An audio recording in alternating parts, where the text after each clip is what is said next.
DGISPR जी press conference खां पोइ जारी कयल बयान में वफ़ाक़ी घरू वज़ीर एहसन इक़बाल चयो आहे त खेसि रुॻो मईशत ख़राब नाहे त सुठी बि नाहे वारे बयान ते ॾुख थियो। हुन चयो त हाणे मायूसी खे उम्मीद में तब्दील करणो पवंदो। संदसि चवणो हो त ॿधीअ सां ई हुननि मुल्की मईशत जो रुख़ तब्दील कयो आहे। एहसन इक़बाल चयो त समूरी हथियारबंद ऐं सिविल क़यादत क़ौमी सिक्योरिटी जे इजलास में मिलंदी आहे। हुन चयो त दुनिया में मुल्क जो सुठो तासुर उजागर करण लाइ हिकु थियणो पवंदो। वफ़ाक़ी घरू वज़ीर एहसन इक़बाल चयो त मुल्क बाबति पुरएतमाद थियण जो वक़्तु अची वियो आहे। खेनि दुनिया में बि पाकिस्तान जो एतमाद बहाल करणो पवंदो।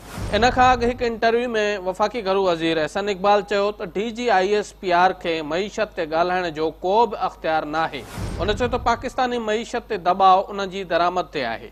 संदसि चवणु हो त हुननि बिजली पैदा करण लाइ मशीनरी दरामद कई आहे, जंहिंसां बिजली जी सूरत हाल बहितर थी रही आहे। एहसन इक़बाल चयो त कारखाना मशीनरी दरामद करे रहिया आहिनि। पाकिस्तान लाइ इहो दबाव क़बूलण जोॻो नाहे। हुन चयो त अॼु दुनिया में मईशत आलमी जंग जो शिकार आहे ऐं DGISPR चवे थो त मईशत एतिरी भली नाहे। संदसि चवणु हो त पाकिस्तान जो को दुश्मन इहा ॻाल्हि करे त ठहे थो, पर हू अहिड़ी ॻाल्हि नथा करे सघनि। एहसन इक़बाल चयो त DGISPR खे मईशत ते ॻाल्हाइण जो को बि हक़ नाहे। इन जा असर मुल्क जे हक़ में नथा थी सघनि। हुन चयो त हर इदारे खे पंहिंजे हदुनि में रही कमु करणु घुर्जे। वफ़ाक़ी घरू वज़ीर एहसन इक़बाल चयो त अहिड़ा बयान न ॾियणु घुर्जनि जंहिंजी क़ीमत मुल्क खे अदा करणी पइजी वञे।